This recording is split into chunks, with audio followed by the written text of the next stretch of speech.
నమస్కారం అండి. ఈరోజు మనం రాయలసీమ స్టైల్లో గుమగుమలాడే పలావ్ తయారు చేసుకుందాం. రాయలసీమ వంటకాలు అంటే మసాలా, కారం, రుచి మూడు కలిసిన పర్ఫెక్ట్ కాంబినేషన్.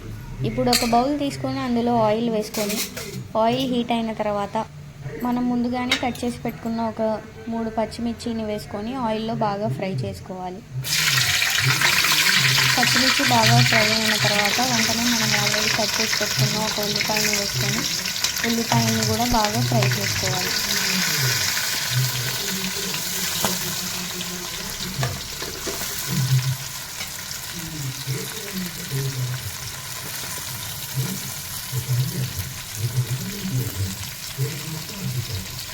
పచ్చిమిర్చి ఆనియన్ బాగా ఫ్రై అయిన తర్వాత ఒక 5 ఇలాచీ వేసుకొని ఇలాచీని కూడా బాగా ఫ్రై చేసుకోవాలి.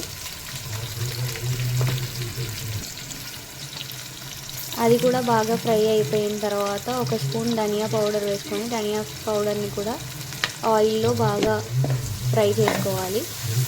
ఫ్రై చేసుకునేటప్పుడు అది మాడిపోకుండా చూసుకోవాలి. మనం ఫ్రెష్గా కట్ చేసి పెట్టుకున్న పుదీనా, కొత్తిమీర వేసుకొని వాటిని కూడా ఆయిల్లో బాగా ఫ్రై చేసుకోవాలి. ఇప్పుడు మనం ఫ్రెష్గా చేసి పెట్టుకున్న అల్లం వెల్లుల్లి పేస్ట్ ఒక 2 టేబుల్ స్పూన్స్ వేసుకొని దాన్ని కూడా పచ్చివాసన పోయేంత వరకు బాగా ఆయిల్లో వేయించుకోవాలి.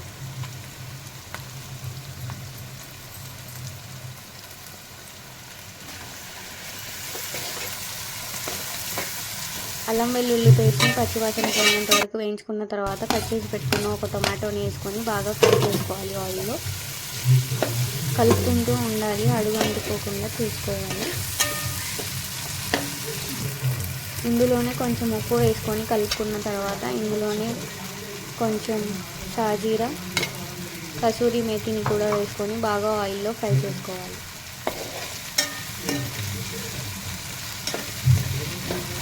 అవన్నీ మనం బాగా ఫ్రై చేసుకున్న తర్వాత ఇందులో మనం ఇప్పుడు వాటర్ యాడ్ చేసుకోవాలి. 1 గ్లాస్ రైస్కి 2 గ్లాసులు వాటర్ తీసుకోవాలి.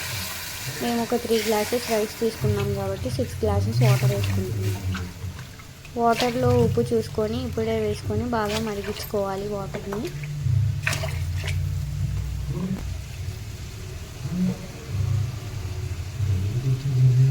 అన్నం మెతుకుగా రావడం కోసం ఈ స్టేజ్లోనే మనం ఒక హాఫ్ నిమ్మకాయని తీసుకొని నిమ్మకాయ స్క్వీజ్ చేసుకోవాలి అందులో. అప్పుడు రైస్ బాగా పలుకుగా వస్తుంది. మళ్ళీ ఒకసారి బాగా మిక్స్ చేసుకొని వాటర్ని బాగా బాయిల్ చేయాలి.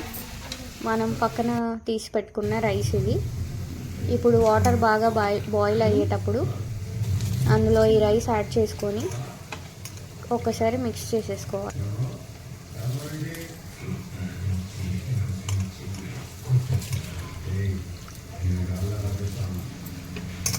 ఈ రెసిపీ కనుక మీకు నచ్చినట్టయితే మీ ఫ్రెండ్స్ అండ్ రిలేటివ్స్కి షేర్ చేసేయండి.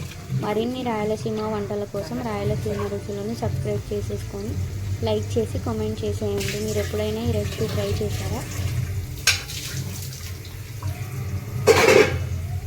మళ్ళీ ఒకసారి కలిపేసుకొని అంతా మూత పెట్టి ఉడికించుకోండి. మధ్యలో కలుపుతూ చూసుకుంటూ ఉండండి. అలానే రైస్ పైన ఏదో ఒకటి వెయిట్ పెట్టండి. గుమగుమలాడే పలావ్ రెడీ. వెజ్ కర్రీస్కైనా చికెన్ కర్రీస్ అయినా బెస్ట్ కాంబినేషన్. బాయ్.